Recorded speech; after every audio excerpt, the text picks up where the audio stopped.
This is the beehive kind of distaff, and this is the one that you see in all the pictures because it's quite dramatic. This, I have used it quite a bit, so it's down. Normally, when you start, it's a big thing like this, and it's quite complicated to set up because you have to tie the flax at the top and lay it on a table and spread it all out in a big arc. Like a hairdo. And then you roll it to get this, and then you tie it with a ribbon, which is traditional. Doesn't have to be. And the spinning takes place between my two fingers. You stick your finger in a little bit of water, and that smooths it out.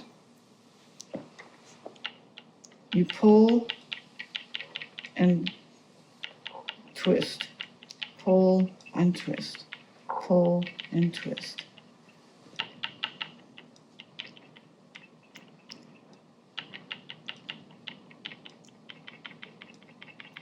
And if you pull a lot of fiber out, you get a thick strand.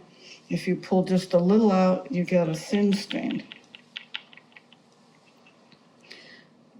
Linen is usually woven single ply. You don't need to put much twist in it because it's such a long fiber, 20 to 30 inches. So you can just barely twist. And it's very strong. If I do like this, there. Wow.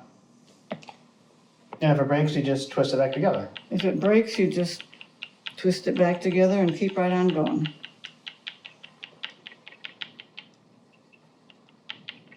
And keeping your fingers wet does what? It makes it smooth. Okay. It just makes the fiber pretty. Okay.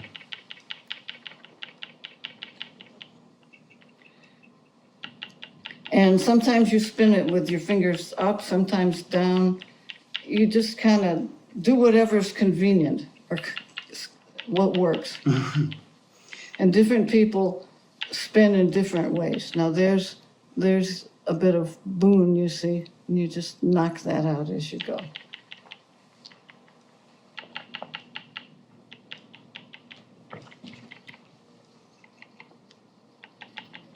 This represents basically one full day of demonstrating, like from 10 to 4. That's how much I spun. So it takes a long time because it's just so fine.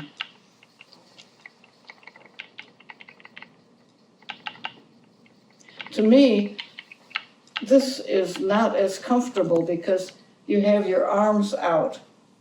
And after a while, your arms get tired. So I tend to use this one, which is just a stick. And you could use anything, a broomstick. And again, this I've spun. It was much bigger, but it's over here now. So you tie it to the top of a stick really securely, and then you just tie this is a shoelace, just to hold it in place. So I'll break this. Look how long that is.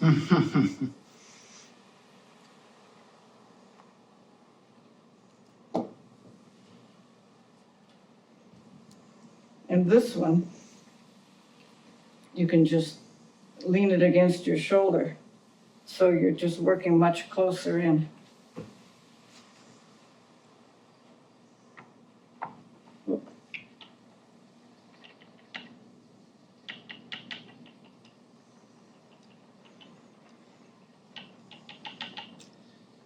You're hugging your flax. Right.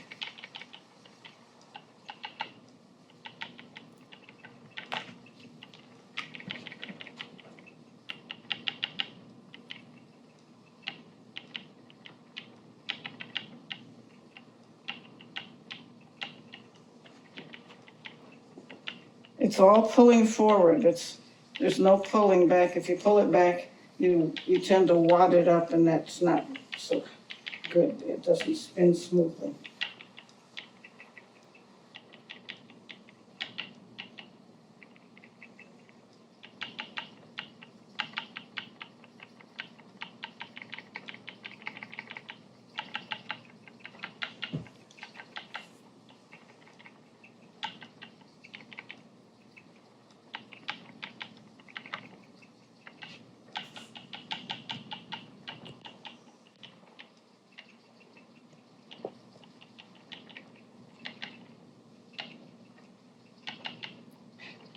It's hard to spin. It's so humid today.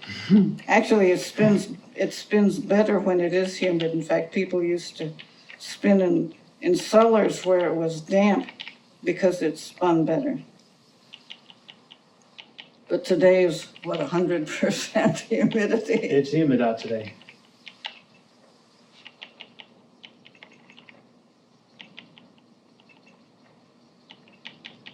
So it's just pull and spin and pull and spin. And you're just slowly pulling it off of Off of here, yeah. like a beard. Or a horse tail. Or Back up the horse and get to work. Careful.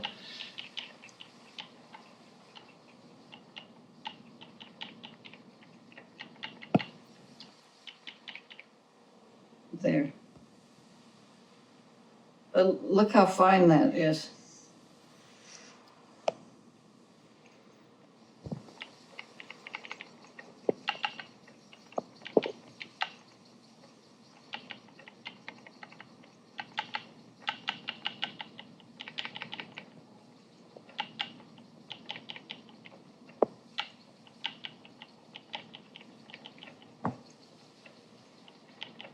And that's it, over and over and over.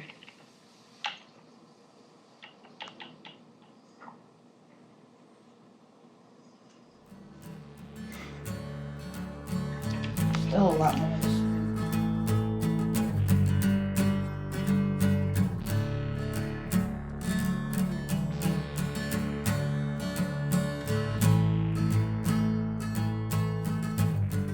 What you've got on the table here, and then kind of talk about the different pieces. All right, all right.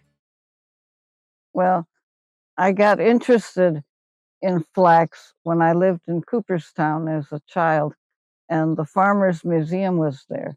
And there was a woman named Virginia Parslow who processed flax.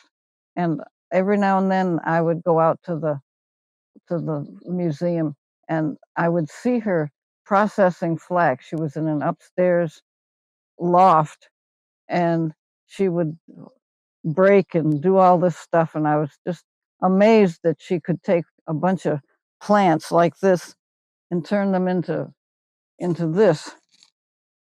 And so I would pick up information periodically and just, observe things.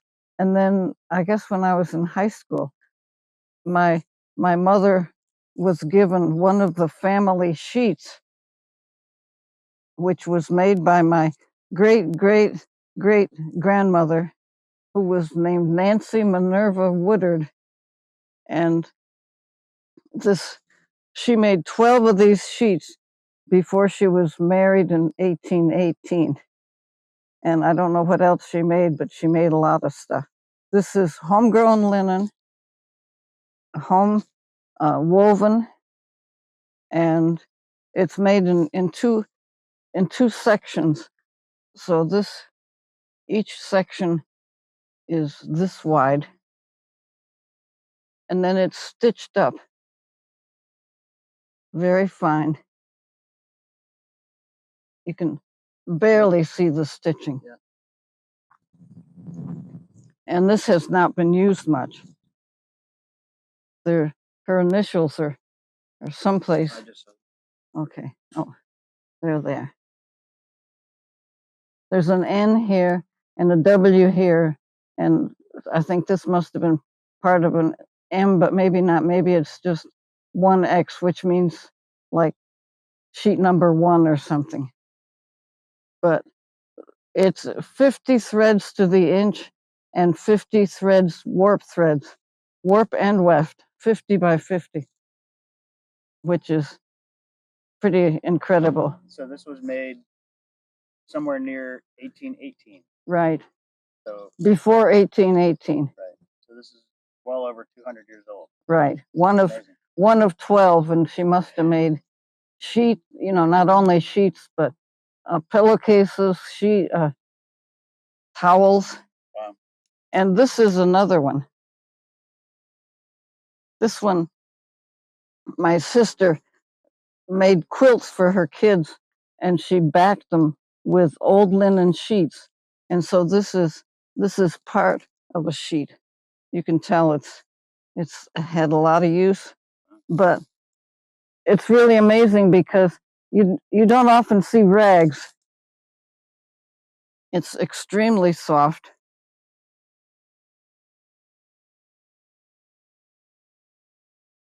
But in a lot of ways, I treasure this one more than I do the actual sheet. It's been well used.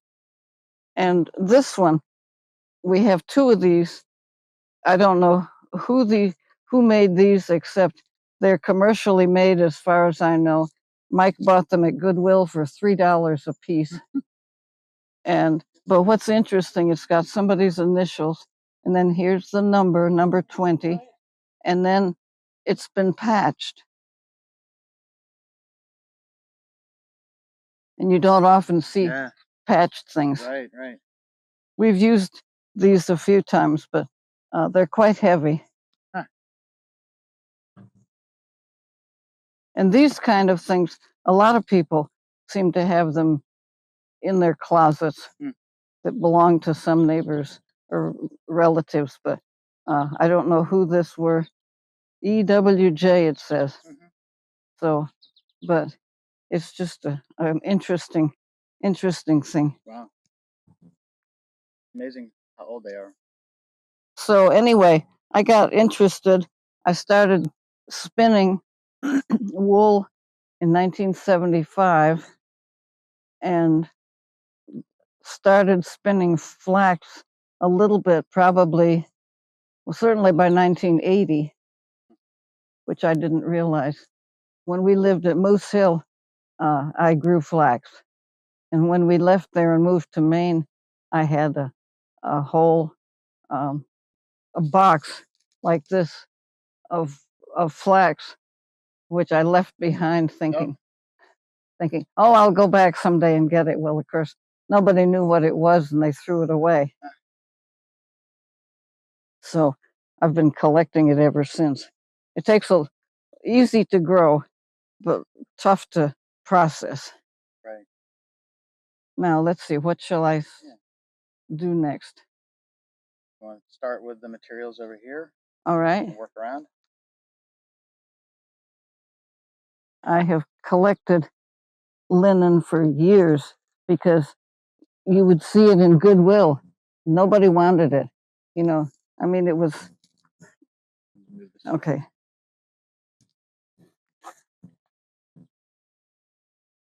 I think maybe I bought 8 of these for $0.25 a piece. This is linen damask, which is very fine. It's commercially, it's commercially made. Really fine. But when I was a kid, we always used napkins like this for dinner. This is hand woven by a friend. This is just natural flax linen. This comes from Finland.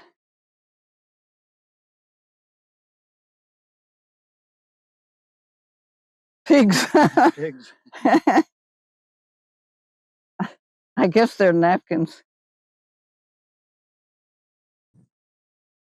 These are fingertip towels, which ladies would, when they had the ladies over for tea or bridge, they would hang them in the bathroom.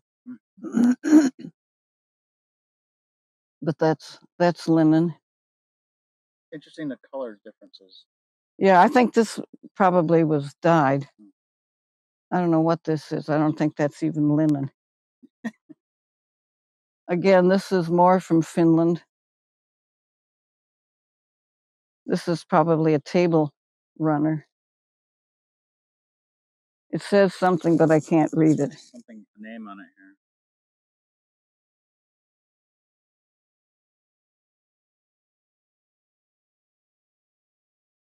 here. S.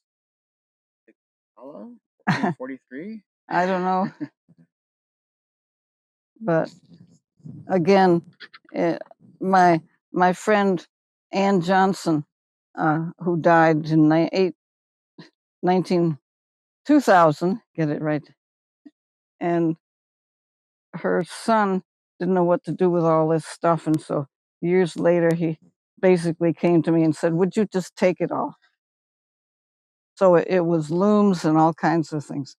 And this is certainly the most unusual thing I've ever seen. This is terry cloth. This is a towel made out of linen. I think you would start with one for a lifetime and never have another one, because it would absolutely never wear out. It's rough. It's really quite something.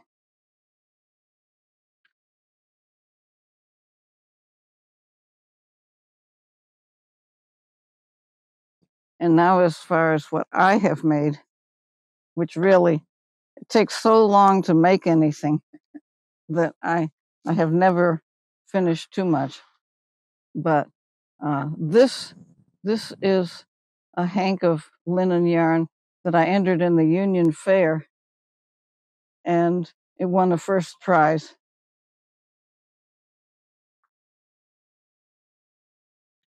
August 2018.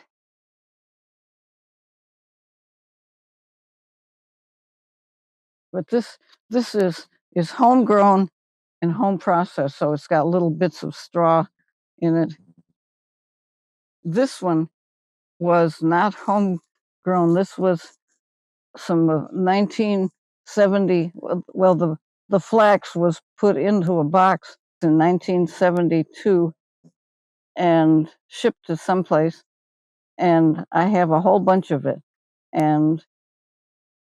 But this the judge wrote, balance, consistent, even. This is awesome. And this won best of show in the Union Fair. And I decided this person must have been a good spinner, because, I mean, you look at it, it's just a hank of brown yarn. Well, they knew what they were looking for. But hat. This much, I think, is about 1,400 yards or feet. I can't remember. Probably feet. Yeah, that makes more sense.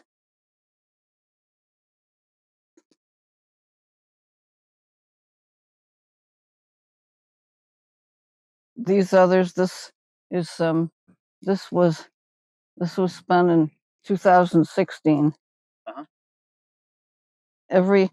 There's different variations in shade. Look at how beautiful this is. This is very light. I think this is homegrown and home processed. That's probably the only piece I have that isn't full of straw. So homegrown and home processed by you? Yes. And this is dark flax. It's not, you see, it still has to be processed a little bit. This was given to me, and I don't know what the history is, but I just kind of take whatever I see. This is hemp. And it's a long fiber.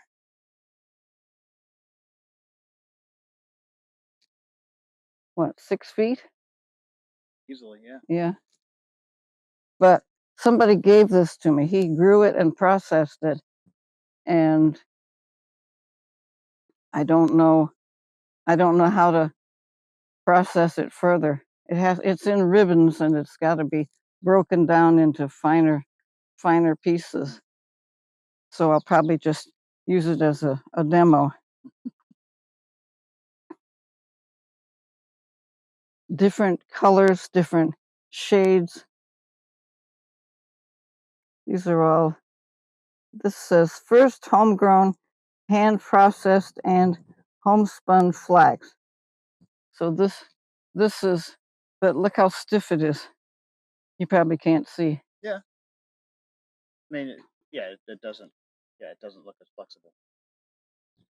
And this is flax all ready to spin, ready to put on the distaff. This was samples that I spun, different little pieces of flax, not little pieces, but short amounts. And so these, you can tell there's different shades. This was just like a sampler. And this you had spun and wove that? Yes. Yeah. And this was something I did early on, just as an example. And again, it's just samples of what you can do by a beginner, a rank beginner. And then these all wound up here. These are just these are about examples. 2 ounces a piece. These are ones that you've spun. Yes. It takes about probably a day for me to spin that much. And that's roughly about half of a softball. Maybe 2/3 of a baseball. Yep. So that's it. I have a piece of flax inside that I forgot to bring out. This is the only really big piece that I've made. I made it about 3 years ago. I wanted to make pillowcases to go with the sheet. Well, it's coarse. It's itchy. I don't know what I'm going to do with it. It hasn't been boiled. It hasn't been anything. It's just woven and taken off. But it's all hand spun. The warp is commercial. I wasn't quite brave enough to use hand spun. But this is 15 feet long. Oh my God.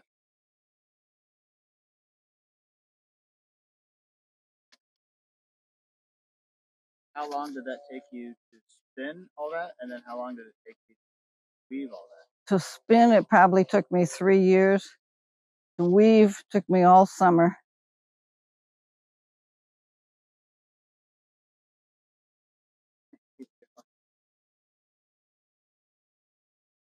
But I honestly don't know what I'm going to do with it. God, it really is long. Here we come.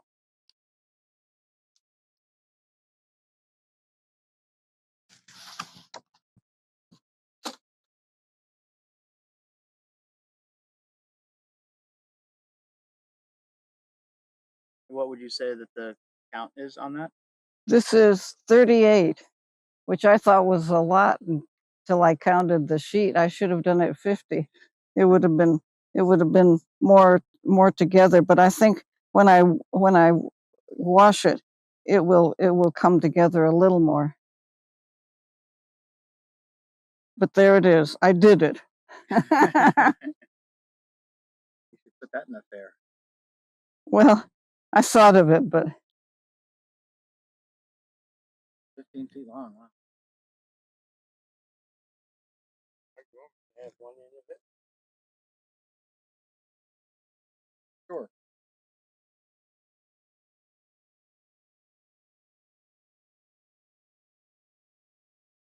if I wanted to make it white, I would just spread it out on the lawn and leave it for a few weeks.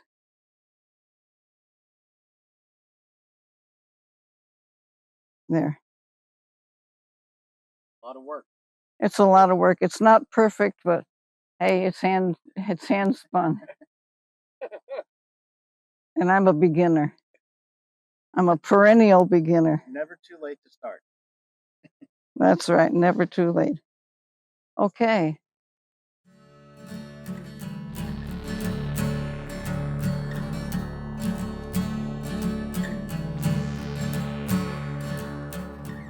So my name is Margie Shannon, and we are in Belfast, Maine at co-housing.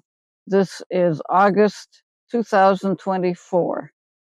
And all of the flax that I have processed was grown in Maine. So the other flax samples are from all over the world, actually. These are some books that I have collected. There are not very many, so whenever I find one, I snap it up. This is The Magic of Linen by Linda Heinrich. This is Reflections from a Flaxen Past, which is all about Lithuanian flax. This is a real treasure. Edward Worst was a shop teacher, and he wrote 2 books in 1929. One is Foot-Powered Loom Weaving, and the other is How to Weave Linens. And How to Weave Linens had the directions for making looms and flax equipment, and Mike used that to make the flax break. But this is really an interesting book. Cute pictures.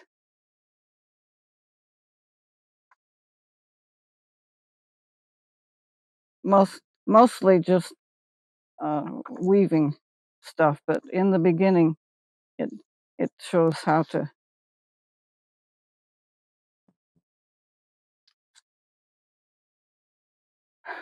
Wow. So that's a real treasure. This one is called Linen, Hand Spinning and Weaving by Patricia Bairns. Baines, yeah, okay. This is Linen from Flax Seed to Whole Woven Cloth, and each book tells you something that you didn't know. So this is a second book by the same author. Right. But together, there's a lot of questions because people didn't write it down. They just simply knew how to do linen. And so you just have to invent for yourself. You say, well, what would my great grandmother do? And try it. And if it works. Now, this one by Christian and Johann Zinzendorf is pretty useful because they have collected a lot of equipment, and they have a lot. They have a lot of old clothes. Wow. And they're interested in like I am, in teaching what they know.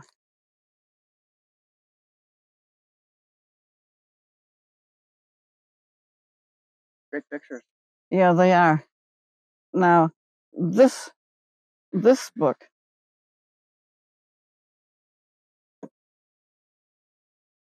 called Prehistoric Textiles, and this one tells about the Egyptians going way back 10,000, 15,000 years, and it helps you to figure out how things started. I was really pleased to buy this. This I've acquired fairly. It's got drawings. They're tiny little pictures. So you have to really, it took me a long time to read through this. This book is worn by Sophie Tannhauser, who's the relative of friends of ours. And it's about clothing and the importance of knowing where your clothes come from, how it's made. Women's work, another excellent book. This is all about 20,000 years of weaving. The Golden Thread is another one. And this one is a fairly new book, The Fiber Shed. A fiber shed is an area someplace in the world that attempts to grow and to manufacture clothes from start to finish within, say, 150 miles. So if you had a wool jacket, you'd raise the sheep, process it, go right straight through until the actual jacket is ready to wear. And there are people, especially young people, who are trying to do that. I've had some here. A young man came, he had on a shirt and shorts that he had made from start to finish. There was a girl in Sweden who made a hand-spun dress that was made out of nettle, which is another spinning fiber. But flax, nettle, all these fibers are bast fibers. They come from plants. They don't come from animals. And the processing would be similar on the different plants. All of them, yeah. A lot of work. Yeah. But I have found that over the years that I've been demonstrating, and we demonstrate at Common Ground Fair, we demonstrate at the Union Fair, which is south of here, that people, and the Fiber Frolic, that's right. And more people, young people in their 20s are wanting to know how to do this. So there is hope for the world.